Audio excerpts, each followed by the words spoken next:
Irmãos, há momentos na história em que as injustiças vão se acumulando até um ponto em que se faz necessária uma revolução.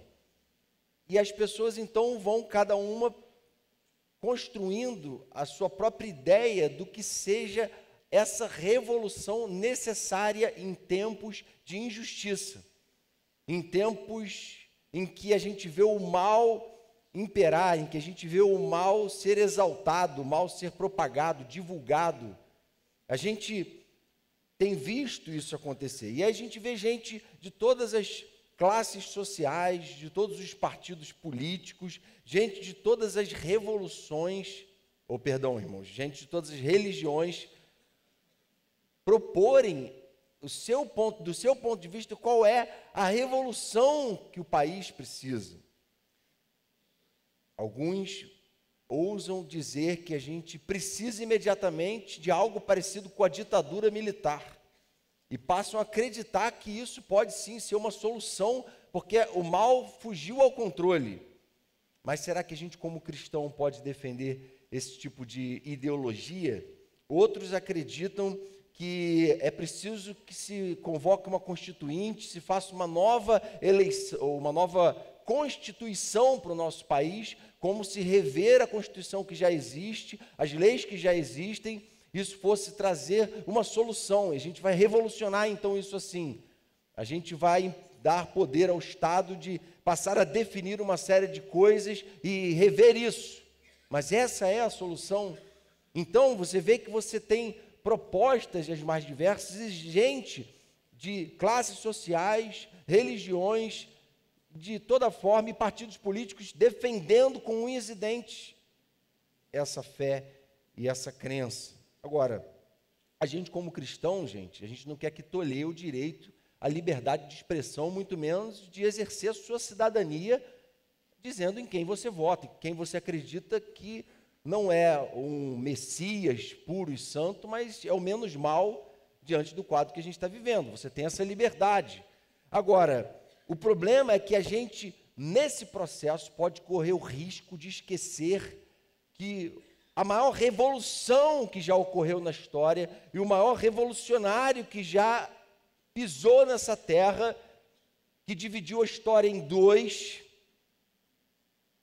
irmãos queridos, é aquele a quem nós estamos servindo. A gente não pode esquecer que a gente está diante daquele que nos propõe uma revolução, na verdade, de dentro para fora. Não é uma revolução de cima para baixo, é uma revolução de dentro para fora. Ele vem habitar em nós, transformar a gente de dentro para fora. Ele vem causar em nós, pessoalmente, uma tamanha transformação que é impossível a sociedade à nossa volta não ser impactada. E o caso que a gente vai ler aqui é o caso da conversão de Zaqueu.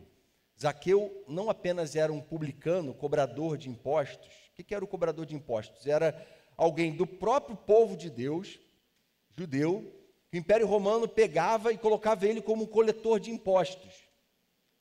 Porque era um exercício ingrato, ter que chegar no meio de um povo estranho e cobrar deles impostos. Então ele colocava alguém, e esse alguém era visto como um traidor do povo. Era alguém muito mal visto, alguém que havia se corrompido por benefícios e interesses pessoais.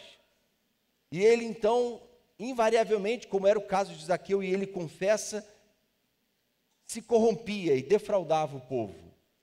E aí, gente, portanto, alguém muito odiado, alguém que era tido como um traidor, e alguém de quem menos se espera que vá acontecer alguma mudança e que essa pessoa vá causar algum impacto. Mas a gente está aqui hoje, 2000 anos, falando de Zaqueu, não foi à toa. O texto que a gente vai ler conta o que aconteceu e a revolução que aconteceu no coração de Zaqueu. Diz assim o texto, Lucas 19, verso 1. Jesus entrou em Jericó e atravessava a cidade. Havia ali um homem rico chamado Zaqueu, chefe dos publicanos. Ele queria ver quem era Jesus, mas sendo de pequena estatura não o conseguia, por causa da multidão. Assim, correu adiante, subiu numa figueira brava para vê-lo, pois Jesus ia passar por ali. Quando Jesus chegou àquele lugar, olhou para cima e lhe disse: Zaqueu, desça depressa, quero ficar em sua casa hoje. Então ele desceu rapidamente e o recebeu com alegria.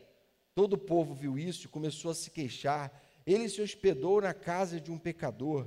Mas Zaqueu levantou-se e disse ao Senhor: Olha, Senhor, estou dando a metade dos meus bens aos pobres, e se de alguém extorquir alguma coisa, devolverei 4 vezes mais.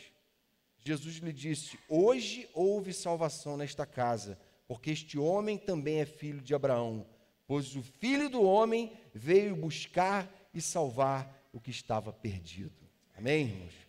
Vejam que coisa revolucionária. A boa nova do Evangelho é a boa nova dos novos começos. Um novo começo que eu e você um dia experimentamos. Pode ser que tenha gente aqui que ainda não tenha experimentado e está diante hoje do Senhor, que convida todos a experimentarem. A gente muitas vezes fala de avivamento, e avivamento, na verdade, é a experiência de um novo começo, a experiência de um despertamento, a experiência do fim de uma vida espiritual morna ou morta ou improdutiva para o início de uma vida que frutifica e que glorifica a Deus. Mas muitas vezes há inclusive cristãos que vão vivendo uma vida improdutiva, uma vida que não dá muitos frutos, que não é impactada, que não transforma e, consequentemente, não causa impacto para além de si própria.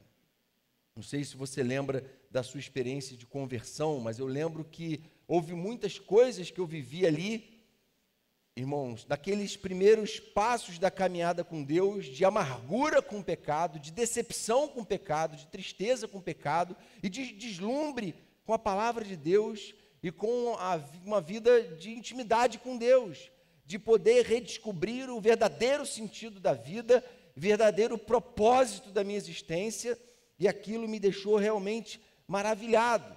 Agora, a gente crê que isso foi fruto de uma ação prévia do Espírito Santo. Foi o que aconteceu com Zaqueu. Zaqueu, no meu entendimento, já havia experimentado um novo nascimento, porque ele toma atitudes de alguém que já estava arrependido, já havia sido tocado por Deus. E é possível que você esteja aqui nessa noite assim, se sentindo tocado, incomodado, e hoje eu vou à igreja, porque eu preciso ouvir a palavra do Senhor. Eu preciso ser reconciliado com Ele. A gente está aqui diante da mesa do Senhor. Hoje é uma noite de reconciliação. É possível que você esteja tão cansado e tão desgastado com tanta coisa errada que você pode estar vivendo, ou pode estar vendo, ou pode estar te afetando de alguma forma, que você está dizendo, sentindo que o Espírito Santo está te incomodando e te convidando a um novo começo, a uma nova realidade. Quando a gente há pouco tempo ouviu o pastor Marcão pregar sobre a carta de Laodiceia, no final o Senhor diz assim: repreendo e disciplino aqueles que eu amo, por isso seja diligente e arrependa-se. A palavra do Senhor para a igreja muitas vezes é: para pensar e fazer um balanço da sua vida e reconheça que há coisas que precisam ser colocadas em confissão, há um arrependimento que precisa ser colocado em prática, há um perdão que precisa ser liberado. Zaqueu, então, como alguém que era extremamente mal visto, estava cansado daquela carga pesada, estava cansado com a frustração de ser alguém financeiramente bem-sucedido, alguém de bem com aqueles que tinham poder, alguém que estava bem relacionado do ponto de vista social, do status social, diante de Roma, do maior império da época, mas alguém que estava com peso no coração, por estar vivendo longe do caminho do Senhor, por não estar reconciliado com Deus, por não ter ainda experimentado essa revolução que Jesus havia vindo trazer. Ontem eu li, o pastor J. Balma já esteve pregando aqui 2 vezes, ele diz o seguinte, numa frase que ele postou nas redes sociais, diz o seguinte: cristãos vivendo verdadeiramente como cristãos em missão, exibindo o fruto do Espírito, criariam uma mudança cataclísmica para todo o país, muito além do potencial de qualquer candidato político. Amém, irmãos? Então, cristãos se deixando tocar, transformar, arrepender, quebrantar, se humilhando diante de Deus, são capazes de experimentar em suas próprias vidas transformações que vão transformar, com certeza, toda a sociedade, se a gente junto fizer isso. E Deus quer sim começar uma revolução em nosso país. E Deus quer sim, na nosso entendimento, começar um avivamento na nossa nação. Esse momento de sensibilidade que a gente está vivendo pode ser um momento propício para a igreja se voltar mais para a oração. A gente louva a Deus, a gente tem visto um aumento do número de irmãos vindo à reunião de oração. Mas não só em reuniões de oração, mas também uma vida mais dedicada à oração. Uma vida mais consagrada a Deus. Mas também a gente precisa aprender algumas breves lições aqui na história de Zaqueu a respeito da verdadeira revolução que Deus quer causar na minha e na sua vida. Primeiro aspecto dessa grande revolução é que ela começa com a nossa morte. Caramba, pegou pesado agora, hein, Jonas? Começa com a nossa morte. Então, se eu quero revolucionar o mundo, eu tenho que primeiro morrer para mim mesmo, no meu próprio ego. Morrer para minha própria ideia de justiça e de verdade, para deixar reinar a ética e os valores do meu Senhor. Tem muita gente extremamente aferrada a certas ideologias, porque elas deixaram o Evangelho de lado, simplesmente ignoram ou desprezam o Evangelho e a revelação de Deus, e aí estão se apegando religiosamente a tais ideologias, a tais filosofias políticas, porque elas, na ausência de Deus, elas colocam alguma coisa no lugar. Se não é uma outra religião construída pela mente humana, pela criatividade humana, muitas vezes é uma ideologia política. E o que acontece com Zaqueu? Então ele diz assim no verso 4, assim correu adiante e subiu numa figueira brava para vê-lo, pois Jesus ia passar por ali. Vejam que possivelmente Zaqueu já tinha ouvido falar sobre Jesus, já estava numa expectativa de que esse tal Filho de Deus ia passar por ali, já havia sido tocado pelo Espírito e convencido de que aquele era o Filho de Deus, não foi carne nem sangue quem havia revelado a ele isso. Então ele nutre no coração essa expectativa, e quando ele ouve falar que Jesus estava passando e vê aquela multidão toda, diz o texto que ele correu adiante, ele se antecipou e já ficou preparado por causa da baixa estatura dele em cima de uma árvore. O que aquele homem estava fazendo, irmãos? Senão se humilhando, prestando um papel ridículo do ponto de vista social. Por quê? Porque ele já estava convencido da necessidade de ver o Senhor, de ouvir o Senhor, de tocar, quem sabe, de se aproximar do Senhor. Ele não podia perder aquela oportunidade. Então ele se aproxima do Senhor como alguém que já está cansado de si mesmo e se humilha e faz esse ato de humilhação diante de Deus. Será que a gente tem feito isso com frequência? A gente tem buscado a Deus com humildade? O orgulho, a gente sabe que é o maior obstáculo à transformação que Deus quer operar no nosso próprio coração. Gente orgulhosa dificilmente vai ter a vida transformada, tratada, curada do mal do pecado. Dificilmente vai ser aperfeiçoado espiritualmente e vai alcançar maturidade e intrepidez espiritual. Gente orgulhosa vai destruindo relacionamentos à sua volta. Gente orgulhosa não consegue firmar-se ministerialmente. Não consegue ser luz no meio das trevas, não consegue pregar o Evangelho, não consegue falar, porque está tomado de orgulho. Será que eu e você também, muitas vezes, não estamos tão apegados a nós mesmos, que a gente não consegue ter atitudes de humilhação e de entrega e de morte para nós mesmos, para dizer, Senhor, eu estou cansado de mim mesmo, eu quero o Senhor na minha vida. Jesus foi muito radical quando falou sobre isso. Um versículo que eu sempre repito, a gente sempre fala ele aqui, mas eu vou falar de novo. Lucas 9, 23 diz assim: se alguém quiser acompanhar-me, negue-se a si mesmo, tome diariamente a sua cruz e siga-me, pois quem quiser salvar a sua vida, a perderá, mas quem perder a sua vida por minha causa, este a salvará. Amém, irmãos?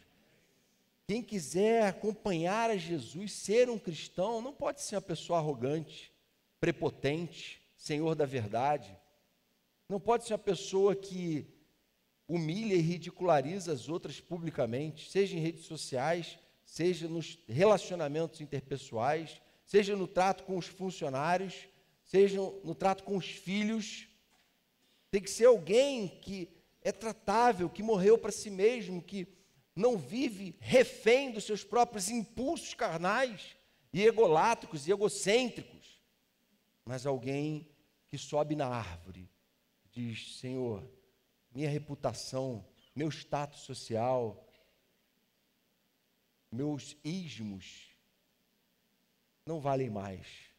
Eu quero agora que o Senhor reine, eu quero ouvir a tua voz, eu quero ouvir a tua palavra, eu quero que o Senhor venha viver em mim. Eu quero morrer para mim mesmo, para que as pessoas, quando olharem para mim, não se entristeçam e se decepcionem com a minha carnalidade, com o meu potencial para ser mal, para ser equivocado, o meu potencial para agir mal. Eu quero que elas sejam impactadas com o potencial do Senhor para fazer de um vaso de barro como eu, de alguém falho e pecador como eu, alguém capaz de refletir a beleza das tuas virtudes, da tua santidade, do teu amor, da tua misericórdia. Amém, irmãos? A gente precisa buscar isso. Então, como é que a gente busca isso? Morrendo para si mesmo, falando: Senhor, chega de reinado pessoal, eu quero que o Senhor reine sobre a minha vida. Eu quero que o Senhor venha reinar, porque eu sei que se o Senhor estiver reinando na minha vida, o Senhor vai estar reinando na minha casa. O Senhor reinando na minha casa vai estar reinando sobre a igreja. E o Senhor reinando sobre essas dezenas de milhões de brasileiros aí que se dizem cristãos, o Senhor estará reinando sobre o Brasil. Amém, irmãos? A gente crê assim, o impacto e o poder que a igreja tem de transformar a sociedade muitas vezes é subestimado, porque a gente não tem tido uma compreensão espiritual e de fato fundamentada no exemplo e no caráter de Cristo. A gente se deixa levar muitas vezes pelo impulso. Em segundo lugar, a revolução que Deus quer operar em nossas vidas nos leva a desejar a Deus mais que tudo.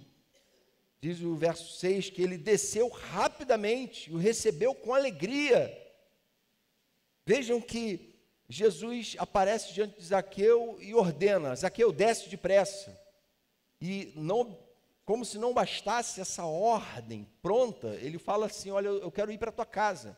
Eu quero ir lá comer com você, eu quero estar com você. Hoje me convém estar com você na sua casa.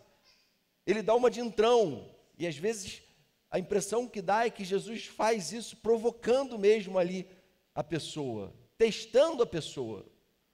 Eu não creio que o Senhor teste às vezes as pessoas, porque Ele quer saber qual vai ser o comportamento. Ele já sabe qual vai ser a reação. Ele é o Senhor. Mas Ele testa as pessoas para que os demais à volta vejam e testemunhem o que Deus havia feito no coração daquele homem. Ele tinha todos os motivos para falar: peraí, quem é você para se convidar para ir para minha casa? Peraí, quem é você para, aqui diante dessa situação de humilhação que eu estou me submetendo, em cima dessa árvore, ordenar que eu desça? Ele podia falar isso: não, vou ficar aqui em cima, você não manda na minha vida. Mas ele desce com pressa e com alegria. Ele desce dizendo: Senhor, vamos sim, é com alegria que eu vou te receber. Esse entusiasmo, esse desejo de querer Deus mais que tudo, de alguém que foi tocado pelo Espírito, de alguém que tem dado fruto já de uma ação regeneradora do Espírito Santo no coração. Será que podemos dizer que nós temos sido tão receptivos e sedentos àquilo que Jesus ensinou? Será que a gente tem descido depressa? Será que a gente tem ido em busca do Senhor? Será que a gente tem se dedicado ao Senhor tanto quanto a gente deveria? nós que tivemos acesso e conhecimento da verdade, da palavra? Será que a gente tem se aproximado do Senhor como alguém que não tem mais nada a não ser o Senhor, como alguém que não considera nada maior do que o Senhor, nada mais prioritário, nada mais urgente do que o que o Senhor tem a me falar, do que o Senhor tem a me ensinar, do que o Senhor tem vivendo em minha vida, entrando na minha casa, entrando no meu coração? Há um momento no relato de João 6, verso 66, em que Jesus estava falando e pregando, e algumas pessoas começam a ir embora. João 6,66, diz assim o texto: daquela hora em diante, muitos dos seus discípulos voltaram atrás e deixaram de segui-lo. Entende, irmãos? Quando Jesus começa a falar, quando a palavra de Deus começa a ser exposta, muitas vezes há pessoas que abandonam aquele que está pregando, abandonam o caminho. Nem sempre a palavra de Deus vai agradar as pessoas, não. Mas sabe o que acontece? É certo que sempre haverá um remanescente fiel. E aí ele continua dizendo assim: Jesus perguntou aos 12, vocês também não querem ir? Provando eles, vocês também não querem ir embora? Vocês também não acham que a opinião de vocês pode ser muito melhor do que a minha? Vocês também não acham que o senhorio de vocês sobre as suas próprias vidas não é muito mais seguro e tranquilo do que o meu senhorio? Vocês também não vão desprezar a minha palavra?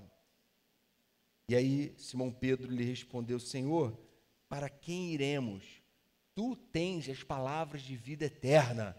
Senhor, para quem nós iremos? Não há outro Senhor, não há outro Criador, não há outro Redentor, não há outro que deu a vida por amor a nós, não há outro com palavras tão sábias, com poder manifesto, não há outro que seja Deus. Nós estamos diante do Senhor, e isso revolucionou a nossa vida.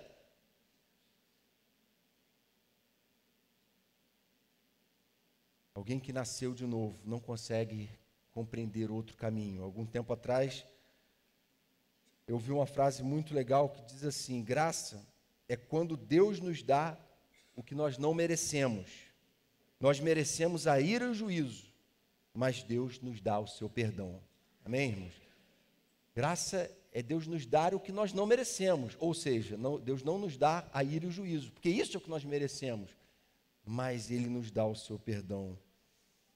Muita gente não experimenta a transformação, porque Jesus está falando o tempo todo: desce daí, desce depressa, deixa eu entrar na sua casa.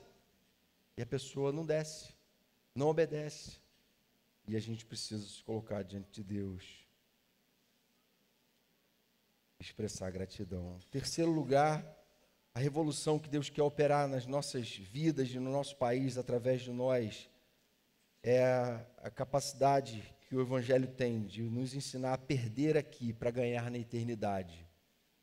Perder aqui para ganhar na eternidade. Verso 8, Zaqueu levantou-se e disse ao Senhor: olha, Senhor, eu estou tão impactado com o que o Senhor prega, ensina, e eu estou tão tocado no meu coração pelo Espírito Santo, em outras palavras, que eu estou dando a metade dos meus bens aos pobres. E mais, se de alguém extorquir alguma coisa, devolverei 4 vezes mais.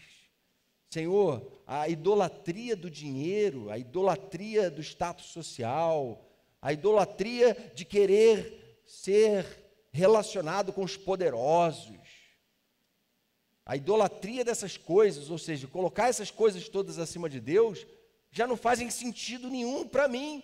Agora, o que faz sentido para mim é me render totalmente, porque se eu perder todos os meus bens, mas eu continuar tendo o Senhor, então eu tenho tudo. Amém, irmãos? Se eu perder tudo, se esvaziar minha conta bancária, mas eu estiver o Senhor, eu sei que o Senhor vai me reerguer e eu vou poder ter a minha dignidade de volta, porque minha dignidade não está nessas coisas, está no Senhor, e Ele me supre, e Ele é suficiente para mim. O Espírito Santo operou uma mudança radical de valores no coração de Zaqueu. Será que a gente pode dizer que essa mesma operação radical tem sido tem acontecido na nossa vida. Muitas vezes é triste a gente constatar cristãos com valores de novela da Globo. Cristãos com valores de personagens aí influenciados pela cultura, que não são os valores do reino de Deus, que não conseguem mais ler a sua vida à luz do ensino de Jesus, daquilo que é prioridade, no que ele ensinou. Acho que a gente, pelo menos uma vez por ano, deveria ler o Sermão do Monte. Ler assim, detidamente, e passar a nossa vida limpo a partir daquele ensino fundamental em que Jesus inaugura o seu reino no mundo. E diz, olha, vocês ouviram o que foi dito. Eu, porém, quero ensinar para vocês novos valores. E ele faz uma série de considerações. Porque com muita facilidade, gente, a gente vai perdendo valores. A cultura está influenciando a gente. As pessoas que a gente valoriza estão exercendo influência sobre nós. E se a gente não se voltar para o Senhor com o coração puro e aberto e disser, Senhor, me ensina quais são os teus valores, a tua forma de pensar, o que para o Senhor de fato vale, a gente vai perdendo essas coisas, elas vão se corrompendo. E a gente acaba valorizando muito mais as coisas dessa vida passageira e fugaz do que os valores eternos do reino de Deus. Mateus 19, Mateus 29, diz assim, Jesus faz essa promessa aos discípulos, sobre a hostilidade que eles iam enfrentar, e todos os que tiverem deixado casas, irmãos, irmãs, pai, mãe, filhos ou campos, por minha causa, receberão 100 vezes mais e herdarão a vida eterna. Amém? Jesus está falando, gente, vocês estão valorizando o que não vale a pena. Existem coisas muito mais valiosas a serem conquistadas na minha presença. Eu gosto muito de um texto de Colossenses 3, em que o Senhor nos convida, através da palavra de Paulo, a pensar como cidadãos do reino, pensar como aqueles que já são cidadãos do reino eterno, do reino dos céus, de uma nova realidade, de uma nova Jerusalém.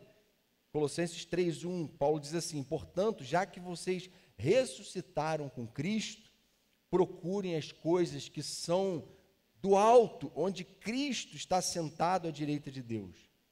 Mantenham o pensamento nas coisas do alto e não nas coisas terrenas. Sabe por quê? Ele explica. Porque vocês morreram e agora a sua vida está escondida com Cristo em Deus. Amém?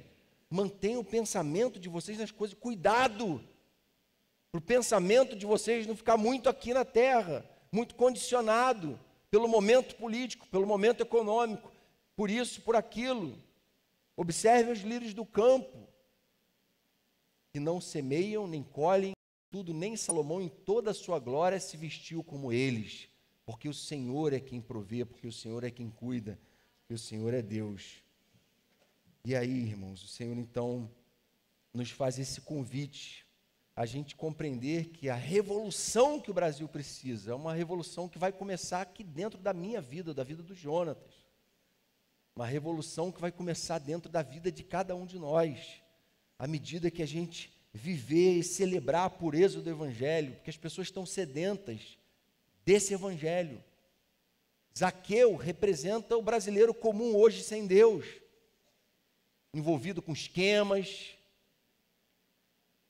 muitas vezes nome sujo, no SPC, gastando mais do que ganha, vivendo uma vida nababesca, muitas vezes, vivendo uma vida voltada para o prazer.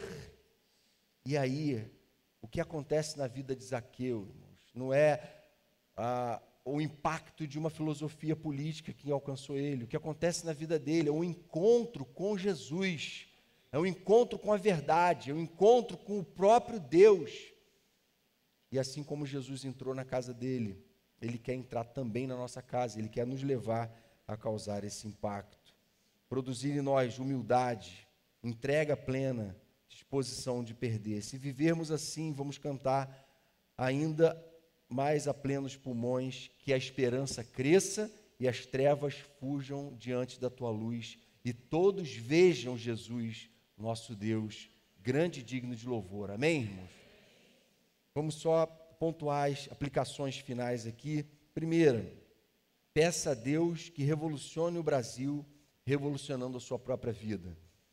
Toda vez que você for orar por política, se você está preocupado com esse momento do país, eu creio que você está orando por isso frequentemente, mas ore pelos próximos governantes, mas também fale: Senhor, muda a minha vida, quebranta a minha vida, fortalece o processo de santificação no meu coração.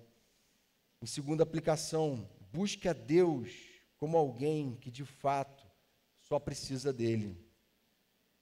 Busque a Deus como alguém que desce depressa diante da ordem dele, diante de quem, às vezes, como o pastor Marcão falou outro dia, né, nem sabe por que está obedecendo, mas quer obedecer, porque ele é Deus. Busque a Deus como alguém que se rendeu plenamente. E uma terceira e última aplicação: mantenha sua mente na eternidade que nos aguarda. Cuidado para não cair na armadilha existencialista de reduzir o valor da nossa existência, da nossa alma, aquilo que os homens aqui nesse mundo reduzem. O Evangelho nos ensina o valor eterno da alma, a existência eterna da alma e a salvação que nos aguarda na eternidade. E a gente muitas vezes se torna o mais infeliz dos homens porque está pensando apenas nas coisas dessa vida, contrariando o ensino da palavra. Amém? Vamos passar agora ao momento da ceia do Senhor.